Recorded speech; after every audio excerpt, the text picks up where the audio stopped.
11 বার বিসমিল্লাহ পরে এই দোয়াটি 7 বার পড়ুন। ব্যথা, যে কোনো ব্যথার ক্ষেত্রে এই দোয়াটি সবচেয়ে বেশি কার্যকরী একটি দোয়া এবং এর ফল দেখলে আপনি নিজেই অবাক হয়ে যাবেন।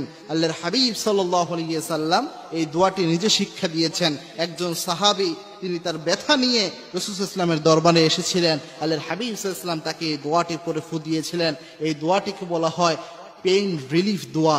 দোয়ার জগতে যত ব্যথা নিরামক দোয়া রয়েছে, সবচেয়ে ব্যথা নিরাময়ের জন্য কার্যকরী দোয়া হচ্ছে এই দোয়াটি, যেটা আল্লাহর হাবিব সাল্লাল্লাহু আলাইহি ওয়াসাল্লাম নিজে বর্ণনা করেছেন। ইবনে মাজাহ শরীফে হাদিস এসেছে, ইবনে মাজাহ শরীফের 3522 নম্বর হাদিস। আল্লাহর হাবিব সাল্লাল্লাহু আলাইহি ওয়াসাল্লামের কাছে একদা এক সাহাবী প্রচন্ড ব্যথা নিয়ে উপস্থিত হলেন। আল্লাহর হাবিব সাল্লাল্লাহু আলাইহি ওয়াসাল্লাম ওই ব্যক্তির ব্যথার স্থানে হাত দিলেন। ব্যথার স্থানে হাত দিয়ে বিশ্বনবী 3 বার বিসমিল্লাহ পড়ে আল্লাহর হাবিব একটি দোয়া পড়লেন, আউযু বিইজ্জাতিল্লাহি ওয়া কুদরাতিহি মিন শাররি মা আজিদু ওয়া উহাজিরু। এই দোয়াটা বিশ্বনবী ইসলাম পড়লেন। ওই সাহাবী বর্ণনা করেন, এই দোয়া পড়ার সাথে সাথে কিছুক্ষণের মধ্যে আল্লাহ আমার শরীরের ব্যথা ভালো করে দিলেন। সাথে সাথে তার ব্যথা ভালো হয়ে গেল। সে ব্যথার কারণে কাতরাচ্ছিল, মৃত্যু হয়ে যাবে এরকম কষ্ট অনুভব করছিল। সে এরকম অবস্থায় বিশ্বনবী যখন এই দোয়া পড়ে ফু দিলেন, সাথে সাথে তার ব্যথা ভালো হয়ে গেল। সুতরাং এই দোয়াটি অনেক বেশি গুরুত্বপূর্ণ একটি দোয়া। এই দোয়াটি আল্লাহর হাবিব সাল্লাল্লাহু আলাইহি ওয়াসাল্লাম করেছেন। বিশেষ করে 11 বার বিসমিল্লাহ, এই জন্যই বললাম, যদিও আল্লাহর হাবিব 3 বার বিসমিল্লাহর কথা বলেছেন।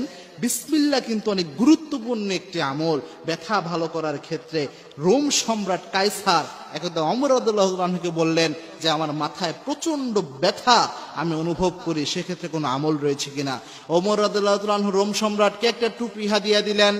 ওই টুপি হাদিয়া পাওয়ার পর ওই রোম সম্রাট যখন এই টুপি মাথায় দিত, সাথে সাথে তার ব্যথা ভালো হয়ে যেত।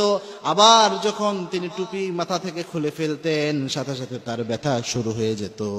তিনি চিন্তা করলেন এই টুপির মধ্যে কি এমন অলৌকিকত্ব রয়েছে যে টুপি মাথায় দেওয়ার সাথে সাথে ব্যথা ভালো হয়ে যায়, আর টুপি খুলে ফেললেই আবার ব্যথা শুরু হয়ে যায়। তিনি টুপিটা খুলে দেখলেন টুপির মধ্যে লেখা রয়েছে বিসমিল্লাহির রহমানির রহিম।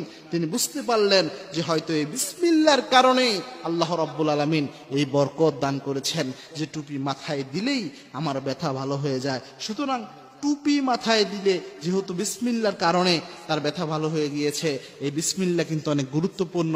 সুতরাং অবশ্যই চেষ্টা করবেন যে কোনো ব্যথার স্থানে হাত দিয়ে 3 বার বিসমিল্লাহ অথবা 11 বার বিসমিল্লাহ পড়ে এরপরে এই দোয়াটি পড়ার জন্য, আউযু বিইজ্জাতিল্লাহি ওয়া কুদরাতিহি মিন শাররি মা আজিদু ওয়া উহাজিরু, এই দোয়াটা যদি পড়তে পারেন, বিশ্বাস করেন যে কোনো ব্যথায় এই দোয়াটা অনেক বেশি কার্যকরী।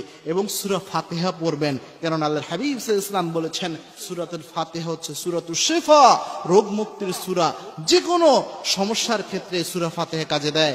এক সাহাবী পেটের মধ্যে ব্যথা অনুভব করছিলেন, সূরা ফাতিহা পড়ে পানিতে ফু দিয়ে ওই পানি পান করার কারণে ওই সাহাবীর পেটের ব্যথা ভালো হয়ে গিয়েছে। সুতরাং এই আমলগুলো যদি করতে পারেন, ইনশাআল্লাহ আল্লাহ রাব্বুল আলামিন যে কোনো ব্যথায় আপনাকে আল্লাহ রাব্বুল আলামিন পরিত্রাণ দান করে দিবেন ইনশাআল্লাহ।